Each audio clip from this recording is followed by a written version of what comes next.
Imaginez-vous à côté d'un transport militaire de 10 tonnes ou d'un camion forestier, et vous remarquez quelque chose d'inhabituel. Des tuyaux sous pression, étranges, émergent du centre des moyeux de roue et s'arquent vers l'extérieur avant de se connecter directement à la jante. Ils semblent avoir été ajoutés à la hâte, comme un élément fragile de tuyauterie exposé aux conditions les plus extrêmes. Pour un profane, ces conduites externes apparaissent comme un point faible, susceptible d'être sectionné par une branche ou une pierre. Pourtant, ces tuyaux sont les composants visibles d'une des plus grandes prouesses d'ingénierie en matière de mobilité tout-terrain, le système de gonflage centralisé des pneus, CTIS. Cette technologie permet aux conducteurs de modifier fondamentalement la physique de l'interaction du véhicule avec le sol, sans même avoir à quitter la cabine. Le mystère de ces ensembles externes, notamment le tuyau et le raccord tournant, trouve son origine dans un problème aussi ancien que le pneu lui-même. Pendant plus d'un siècle, les ingénieurs ont dû faire un compromis rigide.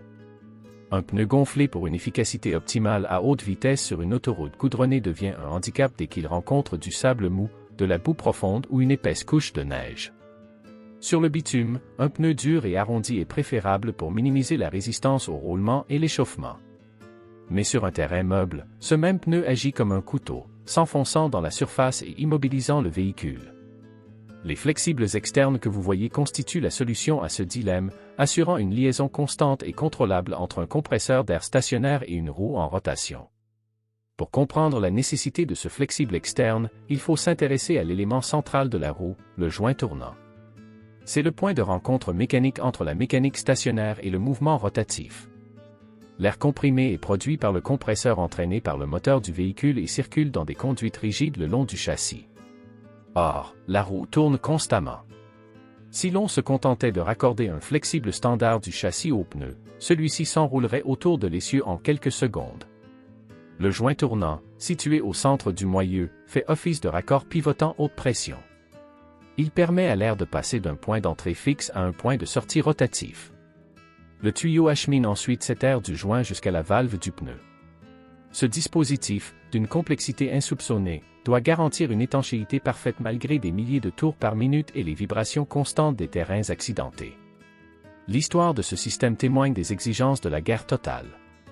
Si les expérimentations sur la pression des pneus ont débuté plus tôt, le concept a véritablement pris son essor au milieu du XXe siècle, notamment avec les véhicules amphibies soviétiques ZIL-157, puis américains du coup.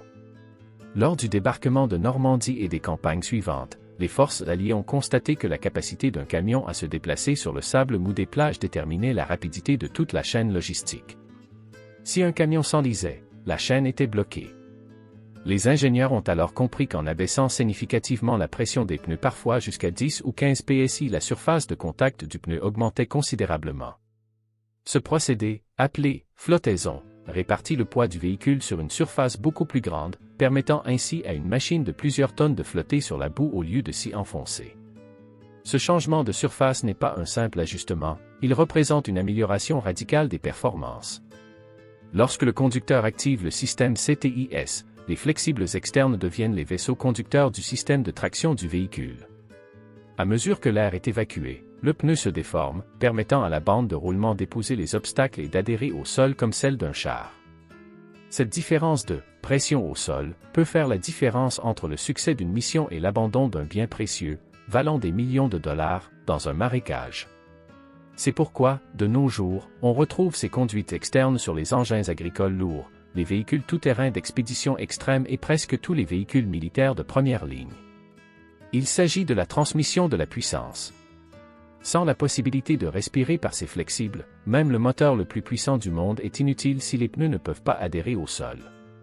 Au-delà de leur simple fonction d'éviter l'enlisement, ces étranges dispositifs de fixation des roues remplissent une autre fonction, plus technique, la préservation des carcasses et la santé des sols. Dans le monde de l'agriculture et de l'exploitation forestière industrielle, un camion lourd aux pneus surgonflés ne se contente pas de s'enfoncer, il détruit le sol. Il crée des ornières profondes qui provoquent l'érosion et compactent le sol au point d'empêcher toute culture. Grâce à ces flexibles externes qui permettent de gérer la pression en temps réel, les opérateurs peuvent déplacer de lourdes charges à travers des écosystèmes fragiles avec un impact minimal. Le système de flexible et de raccord permet une transition route-champ en quelques minutes. Le conducteur appuie sur un bouton, le système détecte la charge et la vitesse, et les flexibles externes amorcent le délicat travail d'équilibrage de la pression interne des pneus. Bien que ces flexibles externes semblent exposés, le remplacement résulte d'un compromis d'ingénierie calculé. On pourrait se demander pourquoi les ingénieurs ne font pas simplement passer les conduites d'air à l'intérieur de l'essieu, un système connu sous le nom de CTIS interne.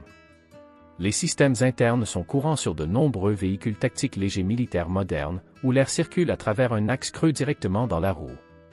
Cependant, pour les machines vraiment imposantes, les poids lourds, les camions forestiers et les géants de l'ère soviétique, le flexible externe et le joint tournant restent la référence pour une raison, la simplicité et la facilité d'entretien. Lorsqu'un véhicule évolue dans une forêt sibérienne isolée ou dans le désert du Sahara, une défaillance d'un joint interne peut se révéler catastrophique, nécessitant le démontage complet du moyeu. Un flexible externe, en revanche, peut être remplacé en quelques minutes avec des outils de base. C'est au niveau de la physique du joint tournant externe que l'ingénierie révèle tout son potentiel. Lorsque le camion prend de la vitesse, la force centrifuge agissant sur ces flexibles est immense. Ils doivent être renforcés par un tressage haute résistance pour éviter leur dilatation ou leur torsion sous pression. À l'intérieur du raccord monté sur le moyeu, des joints rectifiés avec précision doivent résister à une pression d'air allant jusqu'à 100 psi tandis que le boîtier extérieur tourne à grande vitesse. Ceci génère friction et chaleur. Pour y remédier, les systèmes haut de gamme utilisent des joints non pressurisés où la pression n'est appliquée que pendant le cycle de gonflage ou de dégonflage. Le reste du temps, les joints restent inactifs, ce qui prolonge considérablement la durée de vie du composant. Un camion équipé de ces flexibles est un véhicule conçu pour une disponibilité maximale, même dans les conditions les plus extrêmes. Imaginez l'impact concret de ce système lors du transport d'une charge lourde. Un camion transportant 30 tonnes de bois s'engage sur un chemin boueux et meuble. Sans le système CTIS, le conducteur devrait s'arrêter, descendre dans la boue et purger manuellement l'air de 20 pneus différents, une opération qui pourrait prendre 1 heure. Avec le système de flexibles externes, le conducteur sélectionne simplement le mode « boue » sur le tableau de bord. Le calculateur, unité de commande électronique, ouvre les valves et l'air s'échappe par les flexibles externes. La surface de contact du pneu double et le camion se faufile dans la boue avec l'aisance d'un véhicule beaucoup plus léger. Une fois sur la route goudronnée, le conducteur sélectionne le mode « autoroute ». Le compresseur se met en marche et les flexibles acheminent l'air sous haute pression, raffermissant les pneus pour éviter tout éclatement dû à la surchauffe à haute vitesse. Ce principe de cause à effet s'étend à la durée de vie même du véhicule. En utilisant les flexibles externes pour réduire la pression sur les routes accidentées, les pneus agissent comme des amortisseurs primaires. Cela empêche les vibrations à haute fréquence d'atteindre la suspension, le châssis et la cabine. En résumé, le système CTIS ne se contente pas de préserver les pneus, il préserve l'ensemble du camion des vibrations excessives. C'est un cercle vertueux, une meilleure adhérence réduit le patinage des roues, ce qui diminue la consommation de carburant et l'usure de la transmission. Ces éléments étranges sur les roues ne sont pas de simples accessoires, ils constituent le système nerveux central de l'adhérence mécanique du véhicule. Dans le débat sur le système idéal, la réponse dépend de la mission.